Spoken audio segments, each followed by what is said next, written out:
Good morning, 12th class. बेटे, this is the last topic of chapter number 10, that is balanced budget. हालांकि जब मैं अगर आपकी बुक की बात करूं तो आपकी बुक में बच्चे ये टॉपिक लास्ट टॉपिक है जिसके ऊपर लिखा हुआ है balanced budget and unbalanced budget. Okay, so first will be taking balanced budget. आप सबको पता है, इसके नाम से ही मीनिंग क्लियर हो रहा है. बजट में दो मेन कंपोनेंट्स होते हैं, बजट रिसीट्स, बजट एक्सपेंडिचर. मतलब one side is budget receipts, other side is budget expenditure. Balance का मतलब क्या होगा? When total expenditures of the government are equal to total receipts of the government. Okay, that is meant by balanced budget. Okay, so अगर मैं इसका मतलब देखूं, balance budget क्या होगा? It is that budget in which government receipts are equal to government expenditure. Means अगर मैं इसको इक्वेशन में लिखूं तो मैं उस इक्वेशन में क्या लिखूंगी? Government receipts equal to government expenditure. But बेटे, सुनने में आता है कि बैलेंस्ड है, बट क्या ये बैलेंस्ड बजट हमारी इंडिया जैसे देश के लिए सुटेबल है या नहीं है?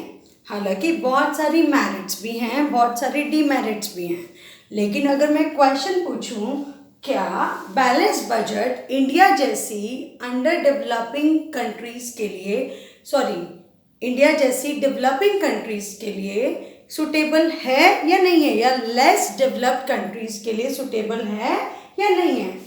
एप्लीकेशन बेस्ड क्वेश्चन 3 मार्क्स का अराइज हो सकता है. ठीक है, आपको इसका आंसर अभी मिलेगा जब मैं इसकी मेरिट्स एंड डीमेरिट्स कराऊंगी.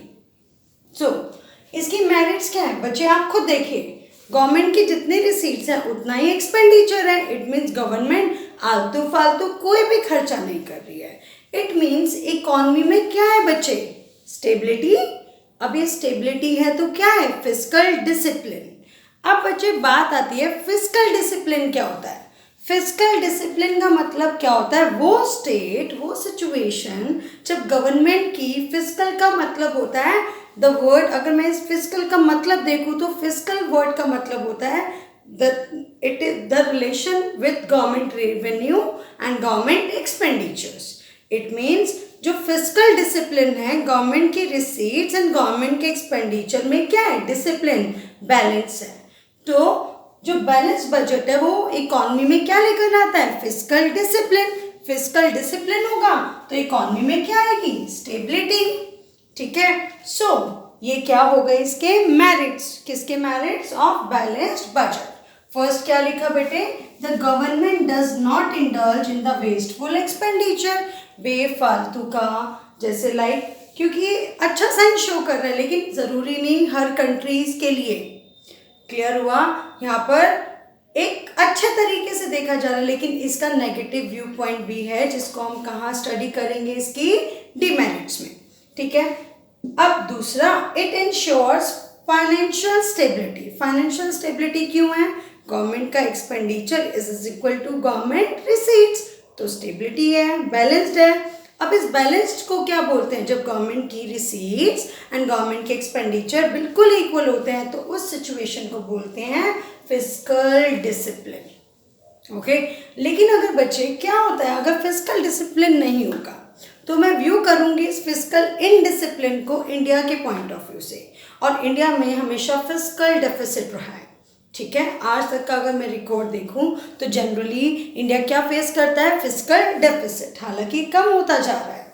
ठीक है, बट अगर मैं फिस्कल इनडिसिप्लिन की बात करूंगी तो जनरली 3 मार्क्स के आंसर में मैं फिस्कल इनडिसिप्लिन के वजह से फिस्कल डेफिसिट की बात करूंगी. ओके, अगर इकोनॉमी में फिस्कल इनडिसिप्लिन है तो it means government expenditures are greater than government receipts. अब गवर्नमेंट के एक्सपेंडिचर ज़्यादा हैं तो इकोनॉमी में क्या आएगी? इन्फ्लेशन आएगी, क्योंकि गवर्नमेंट एक्सपेंडिचर ज़्यादा कर रही है. अगर गवर्नमेंट एक्सपेंडिचर ज़्यादा करेगी तो इकोनॉमी में क्या आ जा रहा है? मनी की सप्लाई बढ़ रही है. अब मनी की सप्लाई बढ़ रही है तो इकोनॉमी में क्या आएगी? इन्फ्लेशन आएगी. इट मीन्स जो इंडिया में फिस्कल इनडिसिप्लिन है that is linked to inflationary spiral. ठीक है भाई, लेकिन जो बैलेंस बजट है वो क्या लेकर आ रहा है? Fiscal discipline.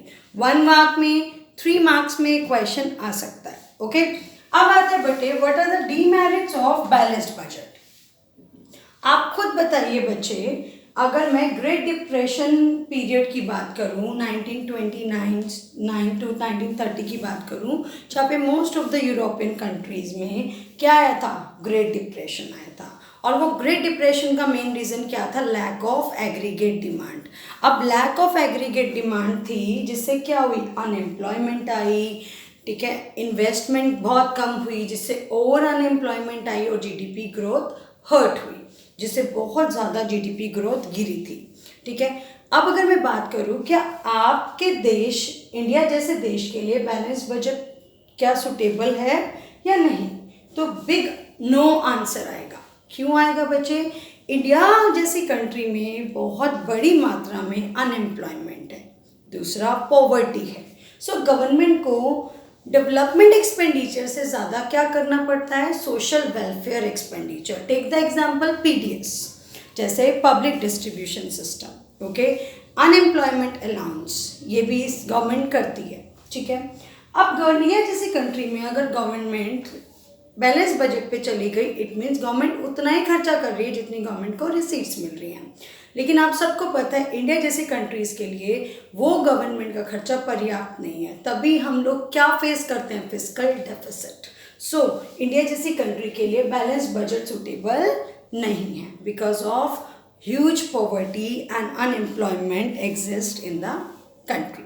ओके, बट अगर मैं बात करूँ बच्चे, ग्रेट डिप्रेशन के टाइम पर बहुत सारी European countries balance budget show कर रही थी।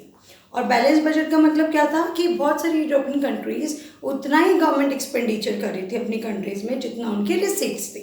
क्या वो पर्याप्त था? नहीं था। क्यों?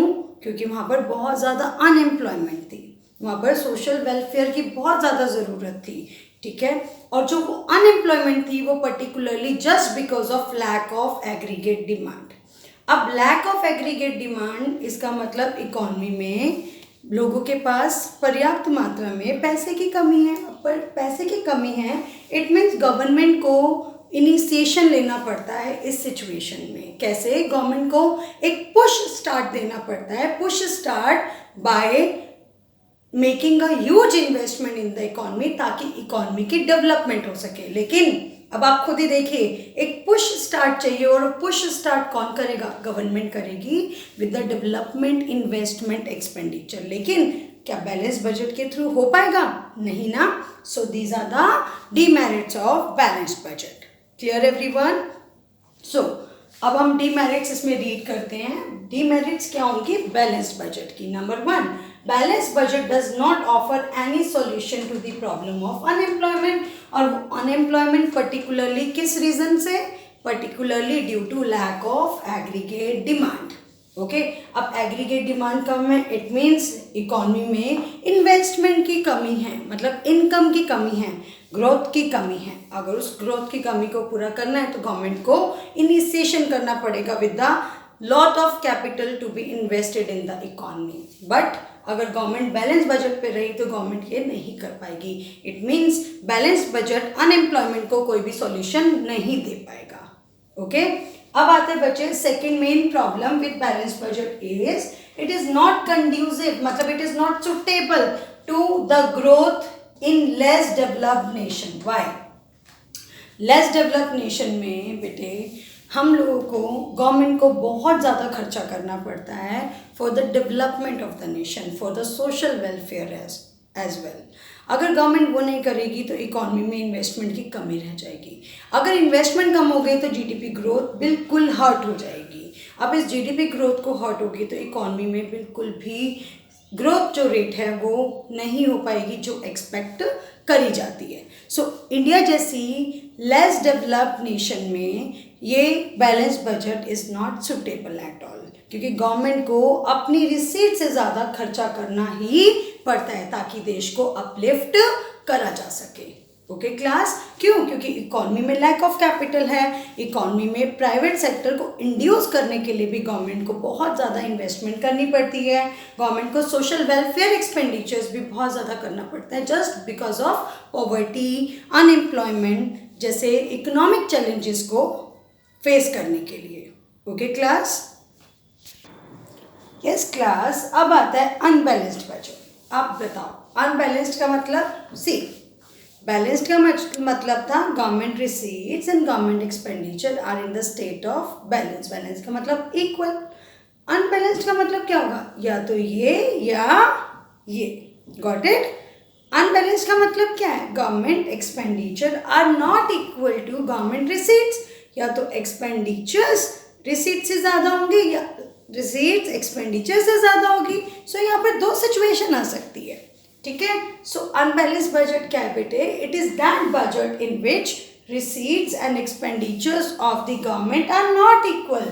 are not equal का मतलब are not balanced मतलब unbalanced, and it may be of as surplus budget और deficit budget। दो सिचुएशन हो सकती है अनबैलेंस्ड में। अब सरप्लस का मतलब बच रहा है पैसा। It means government receipts are greater than government expenditures. And deficit budget का मतलब घाटा, मतलब पैसा आ रहा है कम, गवर्नमेंट खर्चा कर रही है ज़्यादा। It means government expenditures are greater than government receipts. Okay? So लेकिन बेटे हर बजट के मेरिट्स हैं, हर बजट के डिमेरिट्स हैं। हर सिचुएशन के अकॉर्डिंग इकॉनमी प्लान आउट करती है कि उसको क्या करना है। ठीक है? उसके अकॉर्डिंग देखा जाता है कि गवर्नमेंट के एक्सपेंडिचर ज़्यादा होंगे या बैलेंस्ड होंगे या गवर्नमेंट की रिसीट ज़्यादा होनी चाहिए। ठीक है? आप खुद बताइए बेटे, सरप्लस बजट का मतलब क्या है? कि गवर्नमेंट की रिसीट ज़्यादा है, गवर्नमेंट के एक्सपेंडिचर कम है। आप खुद बताइए इस तरीके का सरप्लस बजट किस सिचुएशन में सूटेबल है, किस सिचुएशन में बेनिफिशियल है? अगर बच्चे गवर्नमेंट की रिसीट्स ज़्यादा है और गवर्नमेंट के एक्सपेंडिचर कम है, इट मीन्स ये बजट इकॉनमी में अगर इन्फ्लेशन है तो उस इन्फ्लेशन को कंट्रोल करने के लिए सूटेबल है, बेनिफिशियल है। कैसे? गवर्नमेंट को लग रहा है कि इकॉनमी में ऑलरेडी बहुत मनी सप्लाई है, मतलब लोगों के पास बहुत ज़्यादा पैसा है, जिससे aggregate demand in the economy is very good, मतलब बहुत ज़्यादा है, जिसके कारण इकॉनमी में क्या आ रहा है? इन्फ्लेशन। ठीक है? इन्फ्लेशनरी स्पाइरल होने के कारण इकॉनमी में इंस्टेबिलिटी आ रही है। अब उस इन्फ्लेशन को चेक करने के लिए गवर्नमेंट क्या सोचेगी? भाई गवर्नमेंट के एक्सपेंडिचर को कम कर दिया जाए और रिसीट्स को ज़्यादा लिया जाए। मे बी टैक्स रेज कर टैक्स रेट्स को बढ़ाकर, गवर्नमेंट एक्सपेंडिचर को कम कर ताकि जो बहुत ज़्यादा एग्रीगेट डिमांड है उसको कंट्रोल करा जा सके, उसको लो करा जा सके एज कंपेयर टू अर्लियर। अगर एडी को कम करेंगे तो उससे क्या होंगे? प्राइसेस चेक होंगे और इन्फ्लेशन को कंट्रोल कर पाएगी गवर्नमेंट। इट मीन्स ये बेनिफिशियल है, सरप्लस बजट बेनिफिशियल है किस सिचुएशन में? जहां पर इन्फ्लेशन चल रही है। ठीक है क्लास? सो मेरिट्स क्या होंगी सरप्लस बजट की बच्चे? कि it is desired when the economy is battling with the situation of inflation due to excess AD. तो गवर्नमेंट डिस्पोजेबल इनकम को कम करना चाहेगी जिससे एग्रीगेट डिमांड कम हो जाए, इसलिए वो वसूलेगी ज़्यादा, गवर्नमेंट खर्चा करेगी कम, वसूलेगी by raising the tax rates in the economy. तो सरप्लस बजट कहाँ यूज़ करा जाता है, कहाँ पर बेनिफिशियल होगा, कहाँ पर सुटेबल होगा, कहाँ पर इसकी मेरिट्स होंगी? उस सिचुएशन में, उस इकोनॉमी में जहाँ पर वो इन्फ्लेशन फेस कर रही हो, इन्फ्लेशन से जूझ रही हो। ओके? और डीमेरिट क्या होगी? डीमेरिट क्या होगी? इससे अपोजिट, अगर कोई गवर्नमेंट सरप्लस बजट यूज़ करना चाह रही है, सरप्लस बजट को अप्लाई करना चाहती है और इकॉनमी में बेटे ह्यूज डिप्रेशन है। डिप्रेशन का मतलब आप सबको पता है, एग्रीगेट डिमांड बहुत कम है। अब एग्रीगेट डिमांड कम है तो गवर्नमेंट क्या खर्चा कम करेगी? सोच के देखिए, नहीं ना। अब उस एग्रीगेट डिमांड को बढ़ाने के लिए गवर्नमेंट एक्सपेंडिचर ज़्यादा करेगी, गवर्नमेंट टैक्स रेट्स को कम करेगी ताकि लोगों के पास डिस्पोजेबल इनकम बढ़े। डिस्पोजेबल इनकम बढ़ेगी तो क्या इकॉनमी में एग्रीगेट डिमांड बढ़ेगी, जिससे डिप्रेशन को चेक करा जाएगा, डिप्रेशन को कंट्रोल करा जाएगा, कॉम्बैट करा जाएगा। क्लियर हुआ? अगर गवर्नमेंट सरप्लस बजट डिप्रेशन में यूज़ करती है तो गवर्नमेंट गलत स्टेप लेती है। वैसे कोई भी गवर्नमेंट ऐसा नहीं करती है। I am just coating an example before you ताकि आपको समझ आ सके। ठीक है, अगर गवर्नमेंट डिफ्लेशन चल रहा है तो सरप्लस बजट कभी भी बेनिफिशियल नहीं होगा किसी भी सरकार को, क्योंकि already lack of aggregate demand है। अब रिसीट्स अगर ज़्यादा लेगी तो लोगों के पास डिस्पोजेबल इनकम कम बचेगा, इससे तो फिर से ये क्या आएगा, लो एडी, तो ये तो विशियस सर्कल बन जाएगा। So in order to control depression, in order to raise aggregate demand in the economy, government कभी भी सरप्लस बजट यूज नहीं करेगी, बल्कि कौन सा बजट यूज करेगी, डेफिसिट बजट, ताकि इकोनॉमी में एग्रीगेट डिमांड बढ़े। एग्रीगेट डिमांड बढ़ेंगे तो प्राइसेस अपलिफ्ट होंगे, जिससे जो डिफ्लेशन है, क्योंकि डिफ्लेशनरी डिप्रेशन क्या लेकर आता है, डिफ्लेशन, उससे डिफ्लेशन चेक करा जा सके, कंट्रोल करा जा सके। ओके, सो सरप्लस बजट कहाँ पर डिजायर होगा, जहाँ पर इन्फ्लेशन होगा। कहाँ पर नॉट डिजायर्ड होगा, कहाँ पर अनडिजायर्ड होगा, जहाँ पर डिप्रेशन होगा।